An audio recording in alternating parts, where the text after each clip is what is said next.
Welcome, welcome. We have people joining.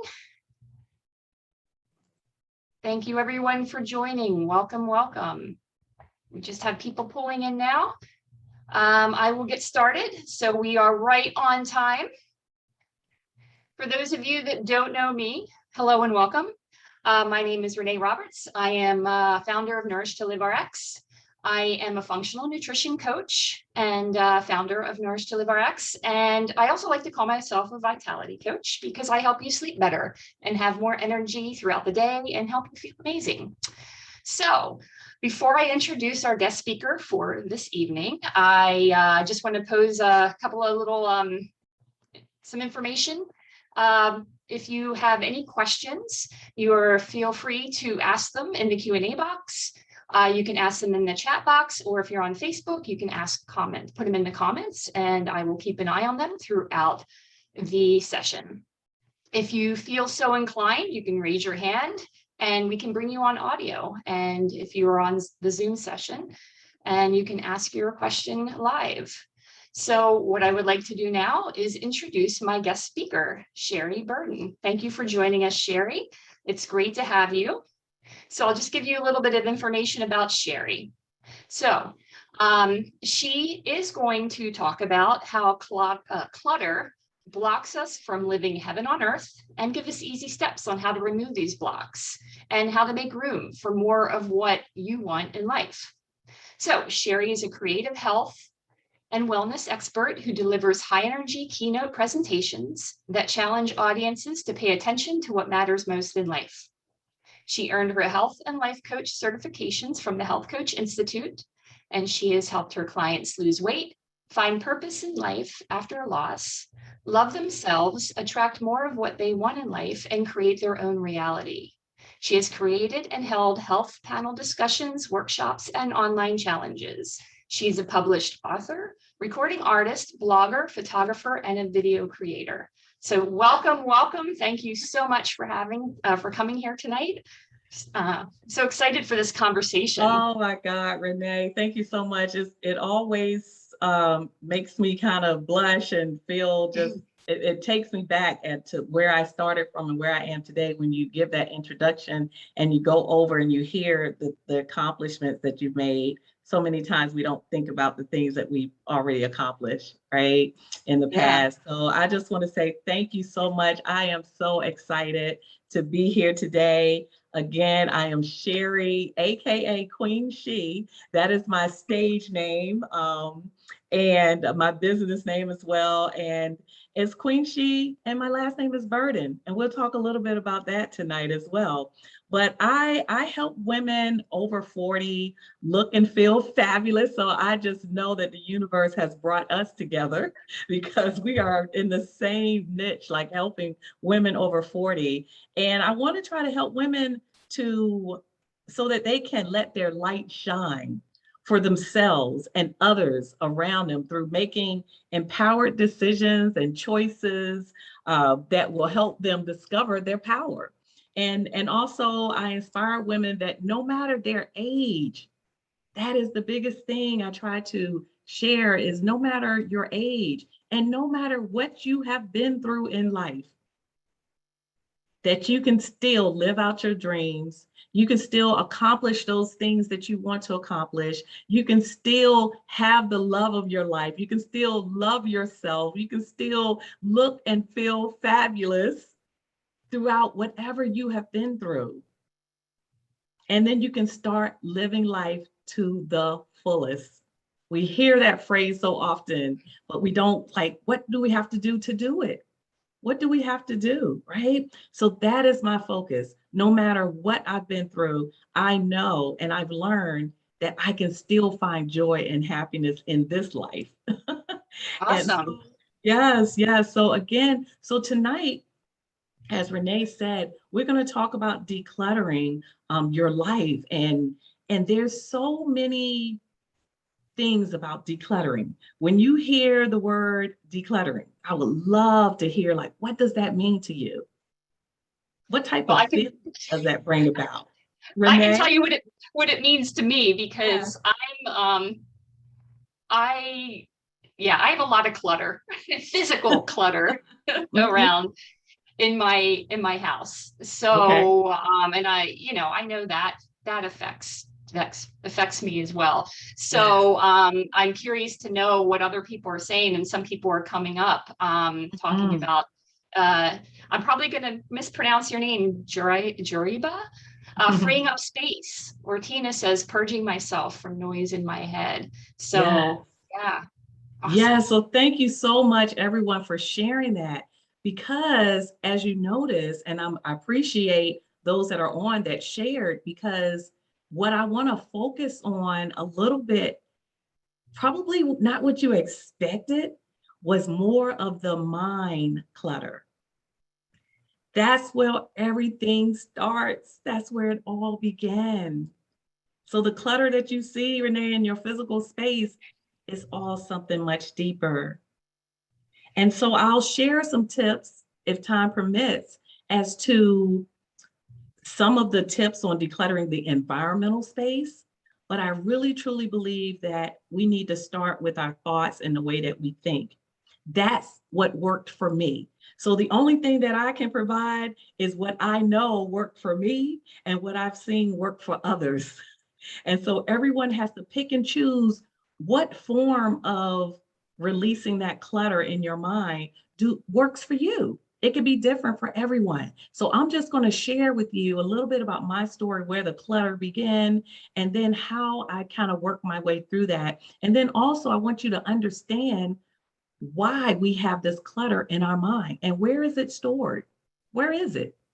Why do we have messy areas in our house or a group of things together, and we don't even know where it came from? Like, why are we doing this? We don't even know why we do what we do most of the times. It's because of subconscious. And so we're going to dig a little deep. So this session is not for those that are afraid of change. This is for those that are really ready for making a change and a difference in their life. So I'm going to describe a little bit about my environment. When I was 5 years old, it was the week of my birthday. And I remember it was my birthday because I just remember the date of the day that my father passed. He passed when I was 5 on June the 13th. And I remember the loss that I felt from the love that him and my mother shared together. But the icing on the cake was that 5-year-old also within that same week, her mother was in a car accident and had head injury and was in the hospital for 3 weeks. She never knew that my father had passed because she was in the hospital. Here I am, 5 years old. I'm living with my grandparents. No one comes to me and tells me anything that's gone on. I don't know. I'm 5. Back in the day, the older family, that's just a child. They don't need to know everything. They don't need to understand. You don't need to share anything. They'll be fine. Here I am. Where's the love? Where's my mom? Where's that feeling that I was feeling all the time when they were together? It was just so much joy and peace and happiness. It was just gone, and nobody was talking to me at that early age. And many of us know that up until the age of about 7, that's where we form a lot of patterns and we form a lot of limiting beliefs. And the limiting beliefs is the beliefs that do not serve us. There's some beliefs that we have that serve us well, but I'm talking about those limiting beliefs. And this continued through my adulthood. But as a child, when that happened, I was I started forming beliefs of, okay, I really don't matter, I guess, because nobody's really talking to me. People can be taken away at any time. Your happiness is not going to last forever. You have to defend for yourself. You have to look out for yourself.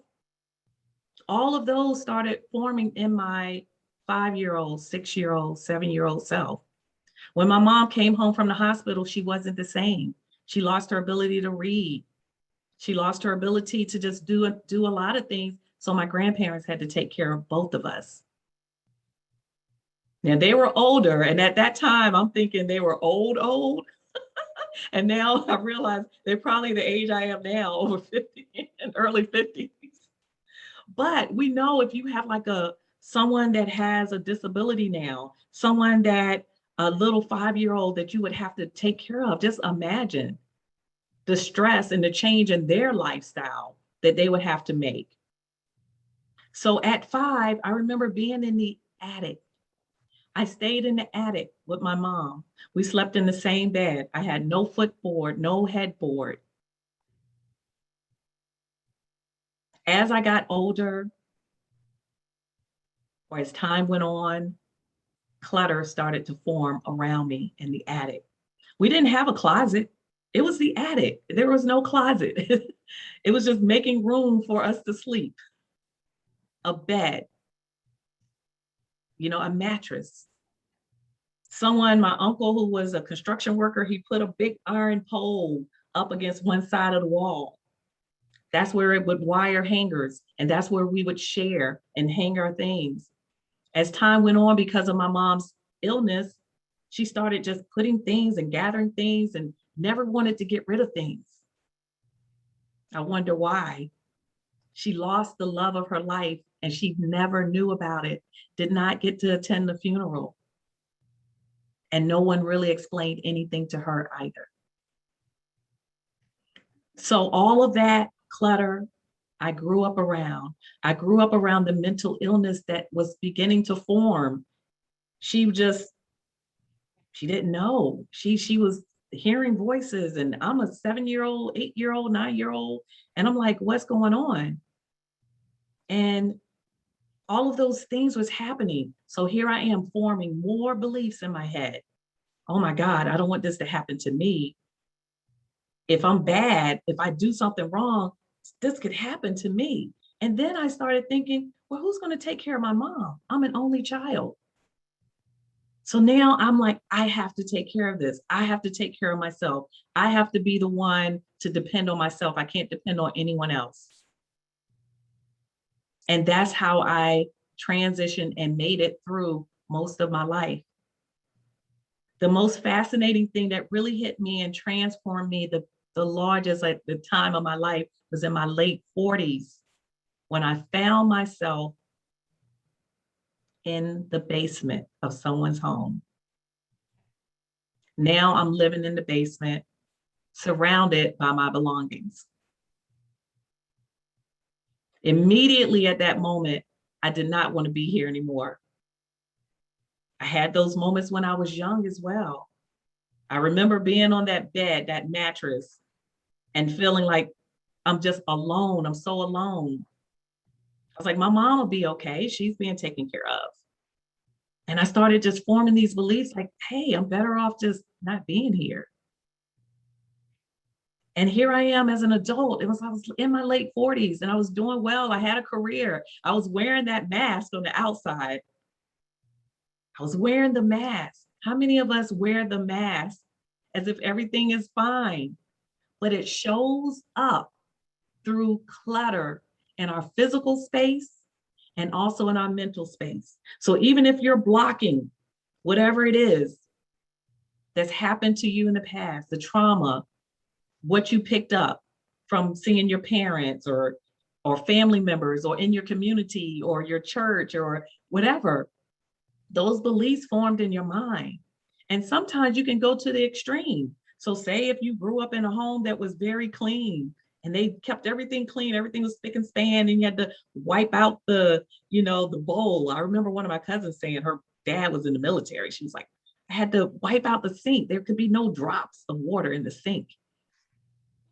So you could grow up in that way, and then you turn the exact opposite, where you're just like, I'm going to take back control. You think you're taking control of your life, but really that situation and that emotion and that trauma that happened to you still has power over you, because it's making you make a decision or make a choice based off of that negative feeling that you had. And many of us don't even know that it's there. So I remember realizing that I couldn't trust others when I was told there was no money to get my school supplies growing up, for projects, for college. But then later I found out that my caretakers was getting money for my mom and myself. Again, these beliefs. So now I'm starting to believe things about money. Money is not good. Money treats things bad. So throughout my life, money, I would have money and it would disappear. Have money, try to save, something comes up and I have to take my savings. So those are just some other forms of just that belief. The mind is so powerful. So why is this happening? So you may be asking, okay, Sherry, what does the mind have to do with clutter? What does the mind, what do we do about it? Well, I had a meditation about decluttering the mind and the heart today. And I want to talk a little bit about what is involved in the mind as far as clutter, and where can we start, and where does it start? Again, mine started at 7. I was forming all of these beliefs and patterns. When we form these patterns, they go into our subconscious. Our subconscious. This is only for those, again, who's ready for change. I shared my story about when I was 5, losing my parents, the emotions that I felt: fear, alone, anger, can't depend on others, guilt. Because now I'm a burden. I'm a burden to my grandparents. I felt like a burden. I was like, my mom and I are burdens. And then I get married. My last name is Burden, right? Like, go figure. The law of attraction is at works here, right? It's like the universe is always trying to share things of ways for you to deal with something so that you can make space to grow, to make space for new ideas, for more of what you really want in life. There's a lot of things that trigger you. If you're triggered, this is a sign of something that may be subconsciously in your mind that's stuck there, that you want to focus on, that you want to deal with, that you want to release. And some of those triggers could be, for example, I remember someone grabbing my wrist. Someone grabbed my wrist one time. And I was like, oh, stop. And I just felt like this, like I wanted to just I got angry. And I was like, why am I angry about somebody just grabbing my wrist? And they even looked at me like, what? What's going on? It took me back to when I was a child and when my mom would have little episodes of anger and she would grab my wrist. Just her and I up in the attic. Nobody knew what was going on. And she would grab my wrist and start hitting me in the back for no reason at all. And I'm just like, what is going on? I didn't do anything. And then I would run downstairs and I would say something to my grandparents, like, she just started hitting me. And they would say, you must have done something. Again, I'm only 5 to 7 years old.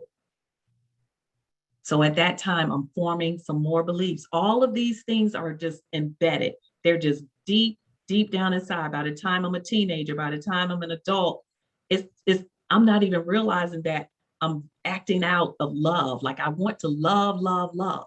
So I love everybody because I missed that feeling that I had. So I know how to love, but I don't know how to ask for love back because I don't want to be a burden. So as we get older and we find all of these things that are cluttering our mind, it's all coming from that childhood. So what we do is we have to pause. When we have something that triggers us, pause and say, okay, what is it that you're trying to tell me? And this is just one way to start decluttering your mind. It's just noticing. Right now, you're already learning and you're noticing like, oh my goodness, you're probably thinking of some things like, oh, yeah, that triggers me. I never took out the time to just sit still and listen, sit still and ask myself, Why does that bother me so much? Why does it bother me if someone's staring at you at another table? Why does that bother some people? You know, I remember another thing that triggered me was I remember in my adulthood was I had to move because I was divorced, and just being divorced was like another trigger.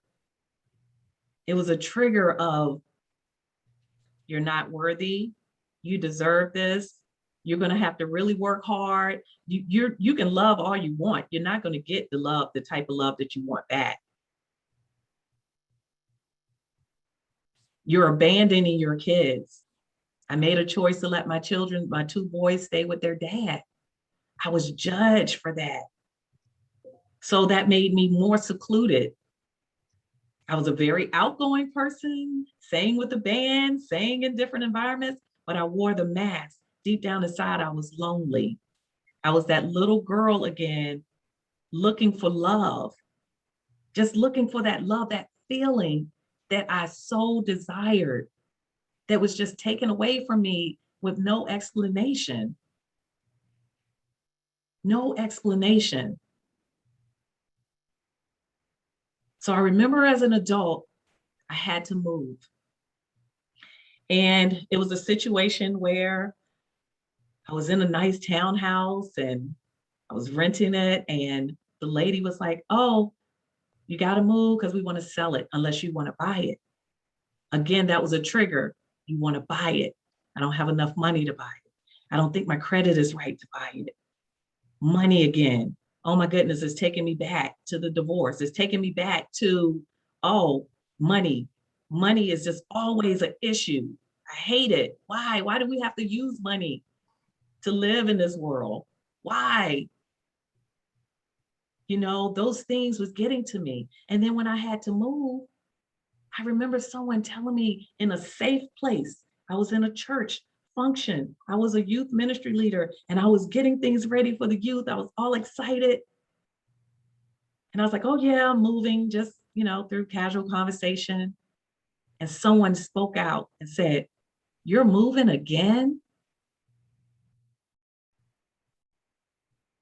That bothered me. That triggered. It's like, you have no idea. I'm trying so hard. I'm trying to do all the right things. I'm trying to be nice.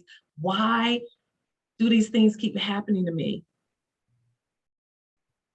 It's clutter. It's those the thoughts, there's things in my subconscious. I had no idea what was going on, what was holding me back. But in that basement that night, that's what really changed my life. Surrounded by my clutter, once again, I was just like, I just cried out to God and I just said, "Lord, either I just need to leave this earth because everybody's fine. My sons are fine with their dad. My mom is being taken care of in a group home. She's excellent care. I'm in this basement with no windows. The bed is on the floor, the mattress, no headboard, no footboard, and no closet."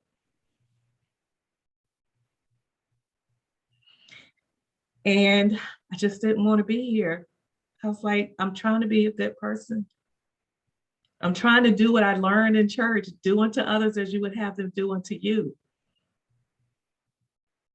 Be kind. Why is this happening? Right then, I was told to go online and find some podcast, something back in that time, whatever was on videos or on a computer. And I found something and I heard this lady talking about how she got divorced and she moved across the country and she didn't want to live, and how she went through this process called a Hoffman process. So immediately I Googled, so let me see what this is about. I saw it. It's like, oh, okay, a retreat, 5 or 6 day retreat to help you, deal with the trauma, childhood things. I was like, I think I might be ready for this. So I'm starting to feel a little better because there's hope. There's hope, no matter what you've been through.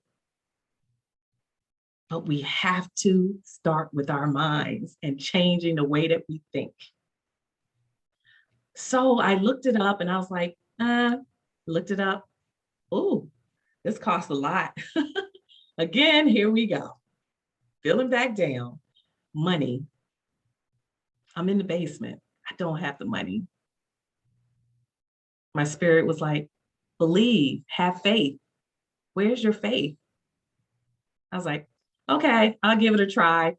It's about 9:30 at night. I look at it and find out there's a scholarship being offered. You just have to answer these questions. I'm answering the questions. Tears start rolling down my face because I never took out the time to really even think back at my childhood. I never took out the time in all those years, over 40 years. I didn't even realize, I never considered myself being an abused child. Because I'm like, that's my mom. She didn't know what she was doing. She couldn't help it. She was, I always tried to just push things aside. It's okay. All right. But I was getting hit for no reason. That impacts a child at 5, 6, 7 years old when they're like, I didn't do anything. Like, what is this? Within 2 days after completing that, I get a call and they say, the entire team said that you need to get the maximum scholarship that we have to offer, which was more than half of what it costs to go. They said they never seen a story that was just so genuine. And again, I wasn't planning on this. This is something I found at the spur of the moment. And I just was answering the questions, trying to hurry up and get it done because it was late. So the decluttering, the first thing that I learned in that process was forgiveness. We hear about that so much, right? So how do we forgive? Well, one tip I can give you on how to forgive, and whether it's yourself or someone else, is compassion. How do you show compassion, Sherry? Put yourself in the shoes of the other person and just know that they were doing the best they could. As Maya Angelou says, when you know better, you do better. My grandparents didn't know any better. I put myself in their shoes and I go, oh my goodness, they were once children. So that's one way. Imagine yourself as that person as a child. We don't know what each one of us have gone through in life. But when you put yourself in their shoes and you imagine them as a child and just think, oh, they could have gone through something. They were only doing the best they could based on what they know. Think about yourself, the mistakes that you've made, the choices that you've made, that as you've gotten wiser, that you say, oh, I probably would have made a different choice because you know better. So forgive yourself. Forgive yourself for the choices and the mistakes that you've made. But always look also at what you learned from all of those. What did you learn? We're all put here on this earth and we have our path. We have a path. We have the right road and we have the left road. We try our best to stay on the right road. Sometimes we take a detour. We want to see what's over there in the woods. And then we get bloody because, the branches and everything. It might be a wild animal out there for some of us that may have had crazy relationships. We go out there and we're wondering because we just want to know. We're curious. But then we go, oh no, I need to find that road again. I need to get back on the right road. It's much easier heading to where I want to reach. And that's it. It's okay. Whatever we've been through, it's okay. Take what we've gone through, try to learn from it, get the lesson out of it. Realize that you were strong. If you're here today, if you're breathing today, We still have so much to be grateful for. So these are things that you can do to declutter your mind. Forgiveness. Forgive yourself and others. Compassion is so important. Just have compassion. And there's so many tools on forgiveness, right? So many different ways you can forgive. But the first thing is recognizing it. You have to recognize that problem, recognize that issue, recognize that emotion, recognize that trauma that has happened to you. You have to acknowledge it. And the only way to acknowledge it and recognize it is you have to find time in your life and make it a daily practice, because it's not going to go away overnight. When I was at that retreat, everything didn't go away in 6 days, but it taught me tools. And that's what we're here for. That's what we're here to provide services. We're here to provide you the tools to make it easier for you, to help you get to that destination, get you to the life that you truly deserve. And if you don't feel like you deserve it, then sit still and find out what happened in my childhood that make me feel like I don't deserve happiness. Just start somewhere. It doesn't have to be anything big. So the first thing, another tip to let go of that clutter in your mind is gratitude, being grateful. I shared a little bit like, hey, we're here. You're here right now. If you're able to hear, if you're able to see, if you're able to speak, if you're able to breathe, if you're able to walk, if you're able to talk, if you're able to take a shower, if you're able to just sit up straight, if you're able to lie down, there's so many things. Make a list of that. Do that every day. That clears out, that pushes away all of those negative things and put in more positive things and emotions in your mind. Now, I mentioned the subconscious and the conscious. So a lot of people hear that a lot. I know when I used to hear the subconscious and conscious, I didn't know what they were talking about. I had no idea. It's like, what is that? I just have a brain, right? You know, I just have a brain. But no, the mind has two parts, the conscious and the subconscious. And the subconscious is where all of those things that we just discussed is stored, that trauma. It's like a computer. And you heard that before, it's you're programmed, right? You truly are. We are programmed from our childhood and from experiences. And because we're programmed, we have to get in there and be some computer programmers, and we need to jump in and we need to take a little bit at a time and debug and debug everything that's up in there that's causing us and stopping us from reaching our goals in life.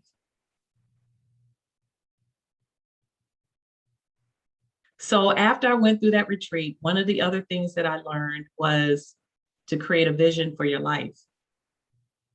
Again, this is another form of decluttering the mind, because you're able to write down and express what it is that you want and focus on that. So writing down that vision of what you want. Some people do a vision board. Some people may create something to put up, but you can just write it down and use all your 5 senses. Use all your 5 senses. What do you want to feel? Now, again, you're stepping into, let me see, if everyone just take a moment right now, do a quick little exercise. It's normally a little longer, but I want to just give you an idea, and I'm pretty sure that all of you all will be able to probably do this again and take a little bit more time. But it was so powerful for me.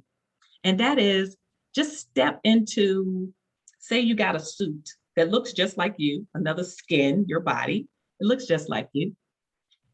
But it's the future you. It's the you that got it going on. You got everything, you fit and fabulous, you feeling good. Pretend that skin is right there. And I want you to step inside that skin. Imagine yourself stepping inside that skin. So close your eyes right now. Just close your eyes for a moment.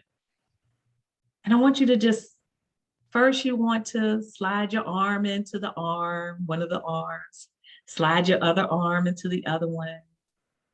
And imagine, this is the new you. This is the future you with everything that you want and desire. Feel, how does that feel? Now you're stepping your legs in, the left leg, the right leg goes in. You zip up the suit. It fits perfectly. It's perfect. It feels good. It smells good. It's the future you. Whatever comes your way, whatever is, tragedies, trauma, all these other things that may come your way, you're going to be able to deal with it. In this new you, this future you, you're able to reduce the stress. You're able to handle things in such an easy way. Nothing can take you off that right path. And once you find yourself walking in a different direction into the woods, you quickly pull out some tools and say, oh, no, no, no, no, no, I know what that is. That's something in the past. I'm going to deal with it right now so I can get back on the right path. And you can open your eyes. And normally you just go through all the different things. You make a list of all the things that you want, your vision, how you want to feel, what you want things to see. How do you want people to see you in that future you? How do you want to people to hear? What do you want to hear people saying about you as that new you? What is it that you want to hear? So all of these things are just some other tips on how to declutter the mind. And your consciousness, it's your unconscious, the subconscious is where all this stuff is stuffed and is stuck. You hear people being stuck. And when you're stuck, there's so many different ways that it forms in your environment as well. So I'm going to share something real quick because let me see if I can share. I'm going to share this image here. Give me one moment. And this will just give you a visual of your home. Okay, this is like the meaning from dreams, but all of these things are very, I would say, very closely related to your mind and your subconscious. So as you notice, I told you I lived in the attic. Okay, so here's the attic. That's dealing with the spiritual life. So my spirituality, the things that I started believing in, like, oh my goodness, like I'm feeling this way, I'm being treated this way, and I didn't do anything. I grew up in church. It's like, okay, I'm trying to do the right thing, but still, why am I being treated this way? Even my mom with the mental illness, it was like spiritual, that mind, her mind. So I dealt with all of that. So if you have an attic that has a lot of stuff in it, is not organized, you might want to check out your spirituality. Okay. And then I'm just going to jump right down to the basement. When I saw this and I found this, I was just like, OMG. And hopefully you can see it. Let me see if I can. I don't know if I can make it bigger. Here we go. It's basement, repressed memories, stored past memories. This is all that subconscious, repressed memories, the thoughts of my mom, how she treated me in the attic. I suppressed that memory. In the basement, it was revealed to me. In the basement, it was revealed to me. So the different areas of your home, say your kitchen, when you come into the house, and then we'll come back to the kitchen, but when you come into your home, and if you look at that cluttered area, say, Renee, if you see that area, how does it make you feel? How does it make you feel when you see clutter? Would you like to share, Renee? I was like, do you want me to answer that? Yes. Um, I feel unorganized, Mm-hmm. mostly scattered is a good Yes. word. Yes. A lot of negative emotions. Some other emotions that people feel is they feel a sense of, like you said, the scatterbrain. They feel a foggy brain because they can't think. It's distracting. You know, if you see those dirty dishes in the sink, if you come in the house, there's a lot of stuff. It's distracting as soon as you come in. As soon as you, if you just walk into another room and you've been home all day, you walk into your office space because everyone's working from home. If Mhm. your office space is cluttered, it's difficult to concentrate. It's difficult to come up with new ideas. It's difficult to focus because that clutter carries energy and also is trying to help you realize that there is something in your subconscious that is stuck there that needs to be cleaned out. Now, this doesn't have to be hard at all, okay? This does not have to be hard because a lot of people think, you know, you go into your kitchen and if you look in that kitchen drawer, and this is what I tell everyone, you can start small. Go into your kitchen, you got that famous, famous, beautiful, it's just shining, that drawer that keeps calling you every time you have napkins and straws and condiments and and little gadgets that you may have gotten somewhere and you just throw it in that beautiful drawer. I don't know why that drawer just calls you. It's like you got to have a drawer. You move into a new place, and I've been in a couple of places, and you're like, nope, I'm not going to have a junky drawer. And before you know it, it's like, where did all these napkins come from? You know, and you still can't find an ink pen to write with when you're looking for one. So it's like this. That's a place where everyone can start. Just go in that kitchen drawer tonight, tomorrow, make schedule some time over the weekend. Doesn't have to happen right away. But what that does, if you start clearing out that small little area, you're telling the universe, or you're sending to the universe a message that I'm ready to receive what I really need and what I want. And I'm making room and I'm making space to deal with whatever it is I need to deal with so that I can fill in that space with what I truly, truly want. And so I can be my authentic self. You don't want to be the person walking around in your house all the time and you just feeling like, that's not your authentic self. Your authentic self is powerful. It is courageous. It is intelligent. It has the answers to everything that you need to know. Our intelligence, ourself, we can heal ourselves. Our bodies heal ourselves all the time. When we used to be young and we get a cut and we scrape ourselves, it heals. That little, it might leave a mark. I remember being on a bike and getting dragged doing some crazy things and had little strawberries and, I thought it was kind of cute though. I'd be like, oh, that looked neat. That was me as a child. But, you heal. We are very powerful. And sometimes we let that power go. We want to be the victim in the situation, right? We want to be the victim. And I don't want us to be the victim. I don't want us to be the victim anymore. And I want to teach you some tips that are very small. So just start decluttering there. If that's too much for you, or you may say, oh no, my kitchen is good. I do not have any clutter in my kitchen. Try your wallet. Look in your wallet, look in your purse. See if you got any extra receipts that you just crumbled up and throw in there.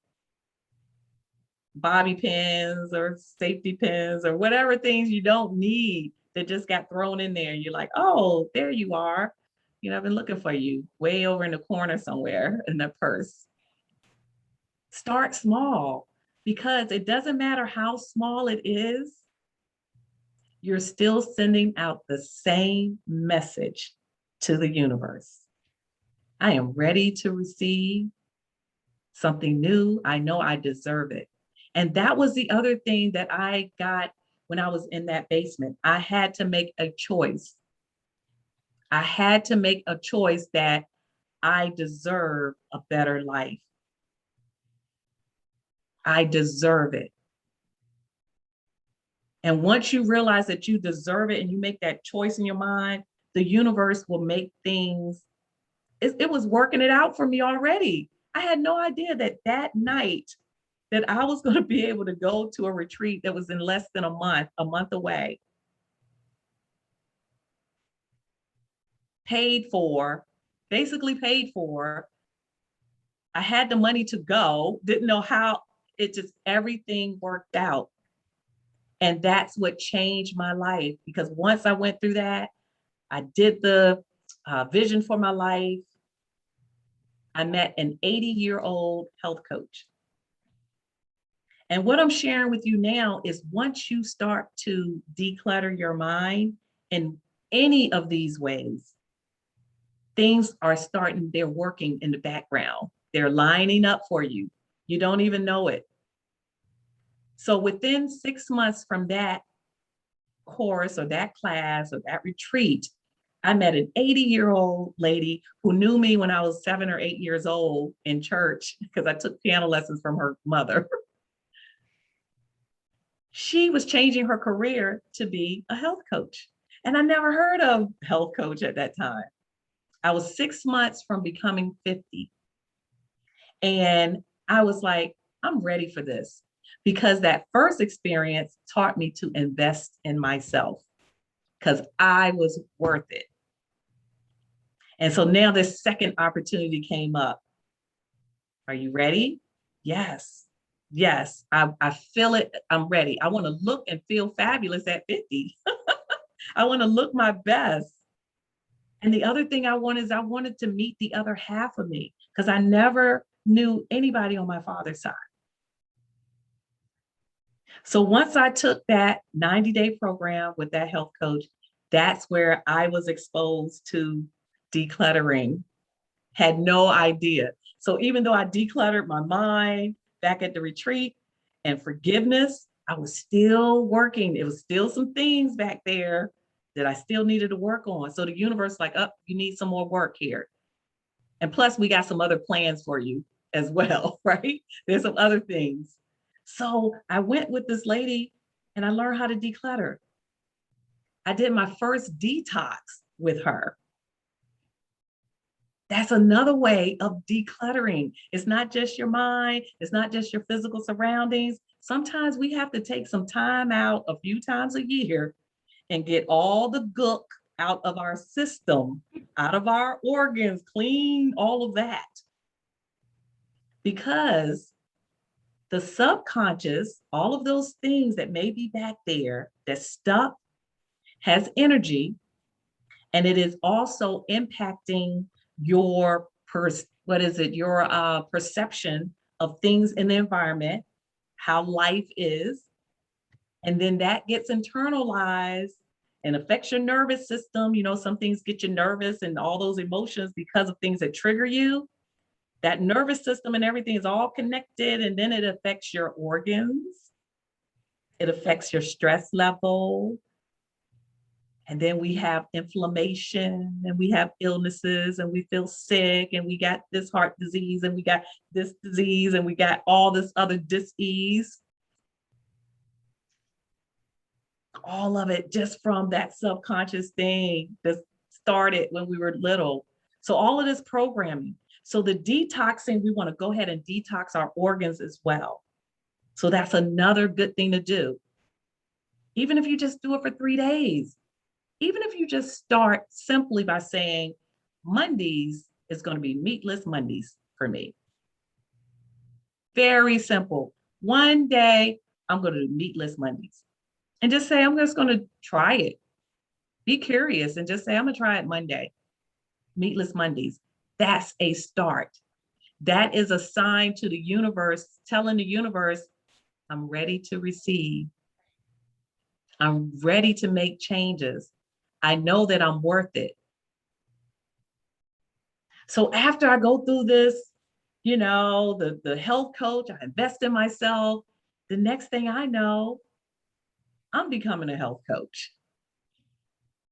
Even during that time from my vision that I wrote, almost 80% of the items happened in less than 60 days. It took about 6 months of just practicing and reading it. And then I would forget about it, but I had it in my phone. That's what I did. I kept it in my phone. So every now and then when I felt like, oh, something's going crazy today, I open up and I read my vision, and it made me feel good. You want to always keep your vibration up as much as possible. I know we can't do it all the time, but as much as possible, we want to feel good. So I had that available to me. So while I was doing that, I go through the coaching during the 60-day period. I had on there that I needed a car. I got a new car. I got the car that I wanted. I didn't think I was going to be able to get the car that I wanted. At a deal, a great deal. I moved out of the basement into my own apartment. My apartment was beautiful. It had a yoga studio. It had a place for me to take care of my mind. It had a gym. It had a movie theater. It had all these things so I could relax and take care of myself.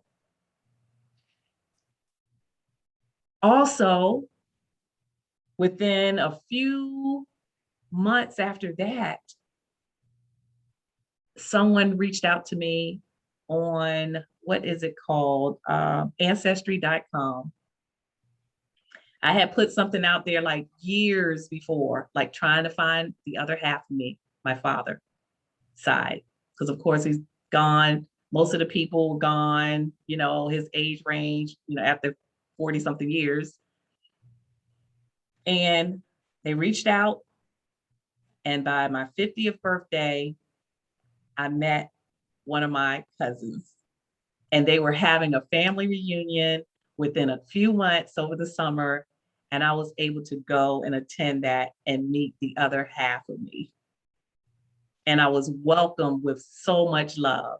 And I heard the stories, and it was just beautiful. And to this day, it was just, I've just bonded with so many people. I feel like I was complete because now I have that connection with my father.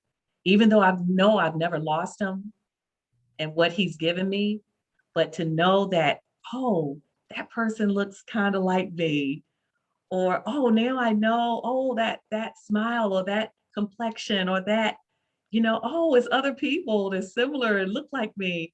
It was just a wonderful, happy moment. And from that point on, I wrote a book. I had a talk show, a weekly talk show. I'm using my voice to help and inspire women, even if they've gone through divorce. And the other thing that most people don't know is, going through divorce, I was the one paying child support. So just imagine during that time from divorce, and people don't know the story. So they don't understand, why are you moving all the time? Why are you, this job? And I never understood why my jobs. It was just like, I'm being a good person, but I'm like attracting these people. But now I understand, and I forgave so many people. And that's going to be a continuous thing. Just remember that if anything triggers you, deal with it. Spend some time alone, get some coaching, get some help, get someone that can hold you accountable for reaching your goals. Invest in yourself. You are worth it. It will make a difference. I still have areas in my life that I want to, the COVID weight hit me, okay? And I'm a health coach, okay? So the little critter brain was like, how can you be a health coach and you done picked up 10 pounds? I have to say something, interrupt, when you said get into your skin in the future, I'm like, well, that skin's going to be a little tight because I've got the COVID weight on right now. That's Yes. funny you said that. And it's okay because that was there to protect us, right? That was there to protect us. I know we're running low on time. I wanted to try to share as much information as I could. Again, I believe, Renee, maybe you will be able to post some of the links where they can access my book. I'll just share with you real quick. And then I have a special treat for everybody. I want to make sure I get the song in. But I have this book, Time to Declutter My Life. I actually wrote this over the COVID in 3 months. So I wrote that. Awesome. It's a workbook. So it's almost like having a coaching session with me. So it's actually a journaling exercises inside. And then if you want a autograph copy, and it's on Amazon, but if you want an autograph copy, then just inbox me, we'll work it out. And then you'll also get my button here. If you see it, I vote for me. This is a women's movement that I started over the COVID as well, during the 100th year of the women's right to vote. And it's about self-care and taking care of yourself. So I started a movement, I vote for me. And if you do hashtag I vote for me, you should be able to see some of the interviews that I had with other women, sharing their stories about self-care. So you can do that. Also, Awesome. yeah. And then also this tomorrow night I am holding a workshop, which will go a little bit more in detail with the decluttering. And that is held tomorrow evening at 7 p.m. Eastern time. And you can go to mastermind.com and then you can search for the decluttering. But again, we should be able to put that link and provide that to you. So I really have so much more to share, but I hope that I've given enough information that will help everyone that watches this, that it inspires you and that it encourages you to just take one step and declutter something to get started.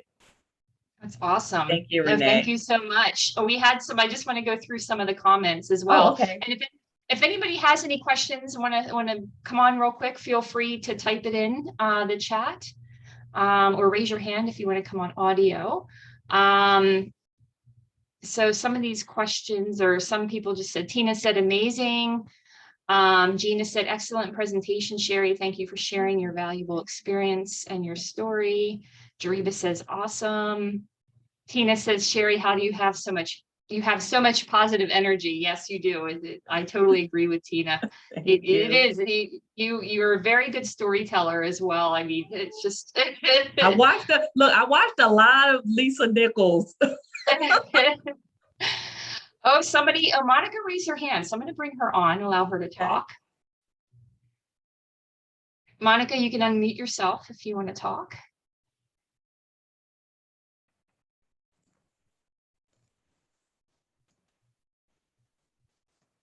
You are unmuted, I think.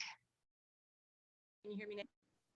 Yes. Yeah, you're pretty low. Yeah. Yeah, you're pretty low. Yeah. Okay. So yeah, I chuckled when you talk about that drawer because I'm like, yeah, I guess we all have one, or I know, yeah, I definitely have one. But I find myself, I have taken a lot of like decluttering classes. And that drawer, I've cleaned that drawer out probably a good 5 or 6 times. It just seems to keep attracting stuff. So can you just share, like, I don't know how we can, I don't know. Well, Monica, let me just, oops.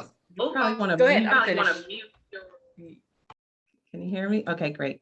Okay, so Monica, thank you so much for asking that. I'm telling you, everything works like it's supposed to, because I mentioned the kitchen earlier and I didn't say what I really wanted to say. I went to something else. So thank you for bringing up that question. And I think you're trying to say, like, you keep doing it over and over. So what does it mean? Possibly, right? Possibly. So what just came in my spirit and what happened yesterday, because I was talking to someone about this and I realized this, and I was just like, oh, what do you do in your kitchen? So Monica, if you could share, what do you do in your kitchen? Cook. And why do you cook? To nourish my body. There you go. There's some areas that you need to nourish.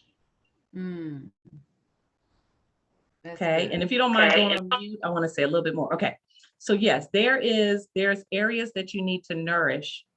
You need to find, there was one exercise I learned in health coaching is that, and I have mine right on my refrigerator. If I had time, I'd run and get it. But make a list of the different things that nourishes your soul. And how to determine what things nourish your soul is to think of the things back when you was a child. What made you happy? What made you feel good? For example, did you like to draw? Did you like to go to the park? Did you like to go near water?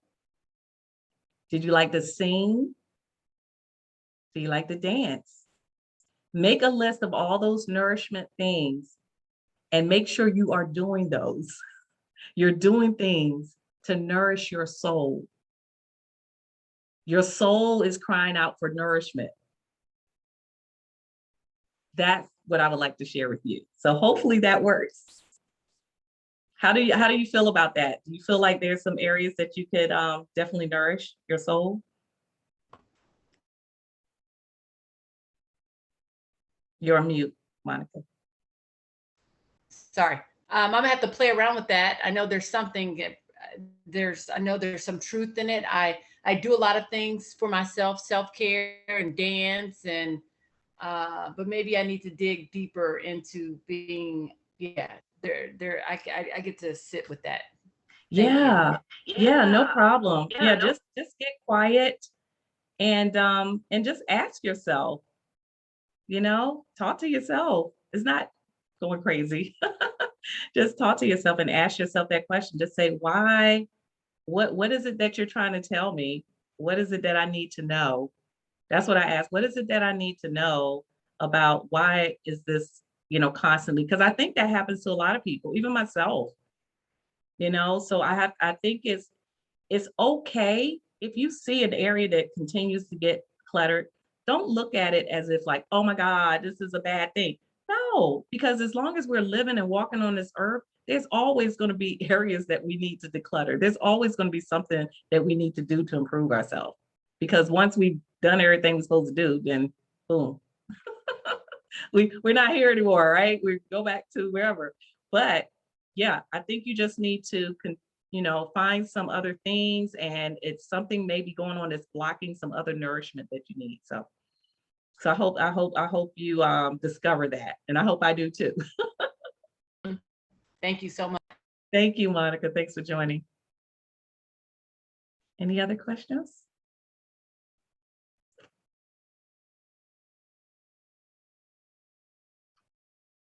You're on mute, Renee. Sorry, I'm on mute. Sorry, I saw that. Quick question. What if you collect things? More like, I don't want to say hoarding, but like personally, I have a problem with getting rid of bags.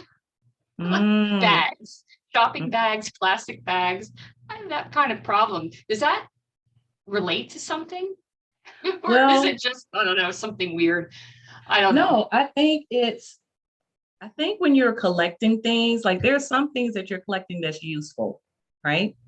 So by you asking that question and you brought it up, then you already know, like, okay, it's something more. I don't need 150 bags. Yeah. What is it what do you use the bags for? Nothing. I've had them for years. I don't know. I use some I use for garbage or like to, give people things in. I don't know. Some just sit there. Well, think do about nothing. Well, the first thing that comes to me is the song by Erykah Badu called Bag Lady. Do you know that song? No, I don't, but you have to listen to it. I'll have to. Yes, somebody had to type it in. Let me see. But it's Erykah Badu. I'm gonna see if I could type it real quick. Erykah Badu, Bag Lady. And basically, it's a song about women, all different people that have different size bags that they carry that is old stuff that they need to drop off so that they can let go and be free. But we carry so many bags. So for some reason, To me, it just seems like these trash bags or whatever bags, what type of bags you have, that you don't need that many. One way that you can get rid of that is, if, I don't know, are they like recycle bags or something? They're like the grocery bags or the shopping, like handle bags, handled paper bags, Yeah, stuff like yeah. that. So just donate, or if they're not donatable, right, to your neighbors or somebody else, because this could be used in some type of maybe some group homes, maybe a children's women and children's shelter. Okay. Maybe it'll be something to help. So provide some good out of it if you can, and donate. But if you can't donate, then you just have to say, okay, what is it that I'm really holding on to? Why am I saving this? What are you saving it for? That's a question that you have to Yeah. ask yourself, right? So if you're just Yeah. collecting, the same thing if you're collecting sentimental things, or you just have like some sentimental things that your mother, you got this jacket, it's just sitting up in the thing. You're like, nope, I can't get rid of that dress because one day I'm going to fit into it. You know, those are the things that, why, just know what you're showing is, in that situation, is a lack. Like you're afraid that I'm not going to be able to get it again. So it's a sense of lack. Like I'm just not, so I got to hold on to it because I may not never get these bags again. I may need these bags and I'm not going to be able to get it. So it's all a lack. I'm not going to be able to get another red dress. So I got to hold on to this one. My mom was that way up in the attic. She was like, oh, it's going to come back in style again. Even though it was like a size 3 or something, and she was a size 16, she was just like, nope, I'm not getting rid of those white pants. They bring back some good memories. I even tried to get in them. I think I probably wore some of the clothes, but anyway, so sometimes it was good for her to keep some stuff, but yeah, I think a lack is like when you're holding on to something, it's like you're afraid that, or you're thinking that there's a lack, you're not going to be able to get it again. So let me just hold on to it now, instead of knowing and believing and having faith that whatever you need is going to come at the right time when you need it. And you need to make that space for the new thing. That's true. Very true. Thank you. Awesome. Does anybody else have anything? I thought I saw another hand raised, but Aqua, I'm not sure if I'm saying your name right. I have a lot of paper clutter and notes. Trying to declutter this, I feel like the notes carry wisdom and ideas and tips. There is an abundance of wisdom, especially with the internet. Right. Yes. Okay. So it sounds like she's saying that, okay, she's just always taking notes. Like every time she hears something, any positive messages, you got it around, everything's around. So if we think about it, because I'm a note taker too. However, I've learned now that try to take those notes if you can, and either take a photograph of it, if it's like on a big piece of paper, even if it's little sticky notes, put them all together, take a picture, right? And just kind of like, and then when you put it in your phone or you store it somewhere in a folder, it's easier for you to search for what you're really looking for. Because if you got notes all over the place, and then notebooks, you got a whole bunch of notebooks with a whole bunch of lessons and things you learn, really, how often do you go back and have the time to search through 10 spiral notebooks? So use the technology that we have, and just like, if it's something you really want, just go ahead and get organized and just take pictures of that, store it somewhere. Don't just store it any kind of way, kind of, coordinate the folders, whatever it is. Anything you really don't need, just toss it. Because believe, when you've seen something and you've written it down, it's in your subconscious. You've already created that little wiring. So when you need it, just believe that it's going to come up, right? It's going to come up when you need it. So you did your part. Just know that you did your part. If you wrote it down, you already went an extra step. Okay? Awesome. All right. Angela says, I love this presentation. Great advice. Thank you. And Iku says, thank you, Sherry. So Thank awesome. you. Well, we are, did you want to, I know you wanted to do a little. Yes, I have a little treat for you all, and I'm going to do it a cappella because I just don't trust the computer and stuff yet with audio. I'm still learning all this technology, so I'll get it down sometime, but I don't stress over those things anymore. So it's the words to the song. It's one of these songs that really touched me as a child. It was one of my favorite movies. Michael Jackson was in it, and it was called The Wiz. It was like another version of The Wizard of Oz. And because I'm a musician, I love to sing and I love to dance. It just, it was, and the message in it, what meant so much to me, right? It was just like every single song just touched me. So the song that I want to leave with you all tonight is a song from The Wiz called Believe in Yourself. And it was sang by Donna Ross, and also I think it was, I can't remember the other lady, can't remember right now, but it's a song from The Wiz, so you can definitely look it up. Okay, so pretty short song, but I hope you enjoy it. And again, thank you so much, Renee, and thank you everyone. Thank you so very much for taking out the time to join us this evening. I really, really appreciate it. So we're gonna go ahead and get started. If you believe within your heart, you'll know that no one can change the path that you must go. Believe what you feel and know you're right, because the time will come around when you say it's yours. Believe there's a reason to be. Believe you can make time stand still. You know from the moment you try, if you believe, I know you will. Believe in yourself right from the start. You'll have a brain and you'll have a heart. You'll have courage to last your whole life through. If you believe in yourself, believe in yourself, believe in yourself,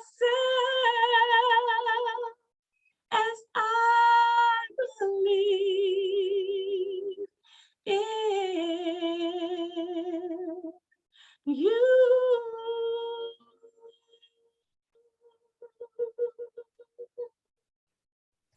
Thank you. Wow, very nice. Yeah, very nice voice. Beautiful, beautiful. Yes. And everybody's saying thank you, beautiful voice, goosebumps. Aw, beautiful, inspiring lyrics and vocals. Thanks for sharing your joy with us. Aw, from Gina. Tina says beautiful. Angela says beautiful. Thank you so everyone. much, ladies. Thank you. Thank you. Yeah, thank you. Thank you so much, Sherry, and everybody who have joined tonight. Thank you so much for joining and listening. And I will send out a replay for you guys tomorrow. And Sherry, I will give you information. You can send out information to them as well, so they can get all of your contact information in case they want to reach out to you for more information. So anyway, thank you guys. Have a great rest of your evening, and see you hopefully again in 2 weeks. And thank you so much, Sherry. You're welcome. Good night and be safe. Okay. Bye-bye. Thanks, everyone. Bye.